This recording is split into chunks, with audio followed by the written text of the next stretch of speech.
नमस्कार. अनकट मराठीच्या आजच्या व्हिडिओमध्ये तुमच्या सगळ्यांचं मनापासून स्वागत करतो. तुम्हाला काय वाटलं असेल, आरक्षण भेटलं म्हणजे आता लढाई पण संपली? तर तुमचा हा गैरसमज आहे. कारण लढाई खूप मोठी आहे आणि शक्यतो अजून काही काळ ती संपणार पण नाहीये. कारण अपेक्षेप्रमाणेच आता एका नव्या चेहऱ्याची एंट्री या सगळ्या घटनाक्रमात झाली आहे. अजय बरासकर ह्या त्या चेहऱ्याचं नाव, त्यांची एंट्री आणि त्या एंट्रीचं टायमिंग हा खरंच योगायोग आहे की कोणत्या अदृश्य हातांची खेळी आहे? खरं तर मनोज जरांगेंच्या रूपानं मराठा समाजाला एक चांगलं नेतृत्व भेटलं होतं. नेतृत्व राजकीय व्यासपीठावर नसलं तरी आरक्षणाच्या लढाईसाठी नक्कीच भेटलं होतं. पण तुम्हाला माहित असेल, मराठा आंदोलनाला मलिन करण्यासाठी दरवेळेस एक नवा चेहरा समोर येत असतो. गुणरत्न सदावर्ते यांचं नाव चांगलंच माहीत असेल तुम्हाला, कारण 2018 मध्ये त्यांना समोर केलं गेलेलं. आणि आता अजय बरासकर यांना. पण वाद फक्त व्यक्तिगत किंवा तुकाराम महाराजांवरून झालाय का, की अजून कुणाचं कारस्थान आहे? ते पाहण्यासाठी व्हिडिओ शेवटपर्यंत बघा आणि चॅनलला सबस्क्राईब नक्की करा. काही लोकांना हे अजय बरासकर कोण आहेत हे माहीतच नसेल, तर त्याच्याबद्दल आधी सांगतो. हे एक कीर्तनकार आहेत आणि त्यांच्या म्हणण्यानुसार त्यांनी अनेक वर्ष मराठा समाजासाठी काम पण केलेलं आहे. पण आता त्यांचं नाव चर्चेत का आलं, तर त्यांनी मनोज जरांगे यांच्यावर काही आरोप केलेले आहेत. त्यांनी केलेले आरोप खूप महत्त्वाचे आहेत. त्यामुळे नक्की आरोप काय आहेत ते पण समजून घ्या. त्यांचा पहिला आरोप आहे की मनोज जरांगे जेव्हा उपोषणाला बसले होते आणि लोक जेव्हा पाणी घेण्यासाठी आग्रह करत होते आणि मी मोठा झालेलो बघवलं नसतं म्हणून माझ्याकडून त्यांनी पाणी घेतलं नाही.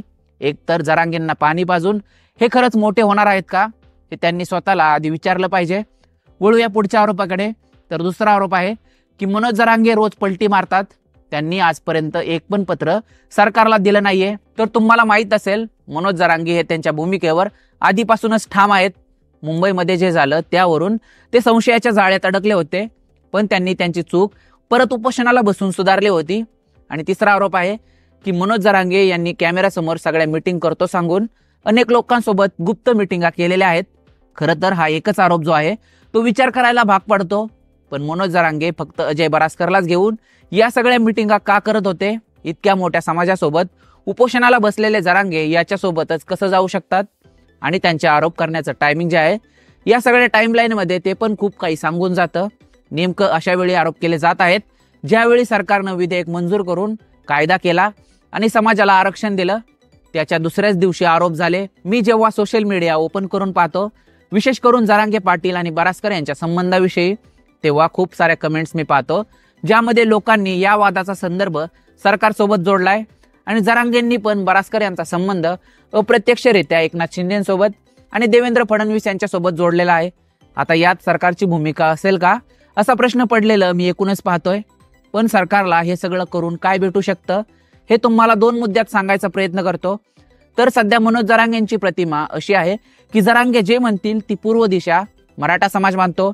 अशात आता निवडणुका तोंडावर आल्यात आणि मनोज जरांगे यांच्या उपोषणाचा फटका सरकारला होऊ शकतो. कारण एका आंदोलनात सरकार पाडण्याची ताकद असते. तुम्हाला अण्णा हजारे आठवत असतील, त्यांच्या एका आंदोलनामुळे काँग्रेसला सत्तेवरून पायउतार व्हावं लागलं होतं. मराठा आंदोलन देखील महाराष्ट्रासाठी तितकंच जास्त संवेदनशील आहे आणि सरकार पाडण्याची ताकद ठेवतं. आणि मनोज जरांगे सरकारसाठी मोठी डोकेदुखी आहे. सरकारनं आरक्षण देऊन पण जरांगे मागे हटायला तयार नाहीत. त्यामुळे त्यांची प्रतिमा मलिन करण्याचा फायदा सरकारला होऊ शकतो. जर जरांगे बाजूला झाले तर आरक्षण आम्हीच दिलं असं लोकांना पटवून देता येऊ शकतं. तर हा झाला एक मुद्दा. दुसरा मुद्दा असा आहे की ज्यामुळे संपूर्ण आंदोलन चिरडलं जाऊ शकतं. कारण जर मनोज जरांगे या सगळ्या आंदोलनातून बाहेर पडले तर आंदोलनाची जी व्याप्ती आहे ती कमी होईल. परिणामी सरकारची डोकेदुखी कमी होईल. शिवाय मनोज जरांगे यांना संपूर्ण समाज जो श्रेय देतं ते श्रेय पण सरकार घेतंय का? यातून श्रेयवादाची पण लढाई असेल का, असा प्रश्न उभा राहतो. पण खरंच मनोज जरांगे यांची प्रतिमा मलिन करून त्यांना आंदोलनापासून दूर करण्याचा प्रयत्न आहे का? आणि त्यांचं श्रेय कुणी हिसकावून घेण्याचा प्रयत्न करतंय का? आणि यात सरकार किंवा संबंधित लोक यशस्वी होतील का? त्याबद्दल तुम्हाला काय वाटतं? यात तुमचं मत पण खूप जास्त महत्त्वाचं आहे. त्यामुळे तुम्ही कमेंट करून नक्की सांगा. आम्ही सगळ्या कमेंट्सला रिप्लाय देण्याचा नक्की प्रयत्न करू. आणि तुम्हाला हा व्हिडिओ कसा वाटला ते आम्हाला नक्की कळवा. सोबतच आपल्या अनकट मराठीच्या यूट्यूब चॅनलला सबस्क्राईब करा. व्हिडिओ शेवटपर्यंत पाहिल्याबद्दल धन्यवाद. आपण पाहत राहा अनकट मराठी.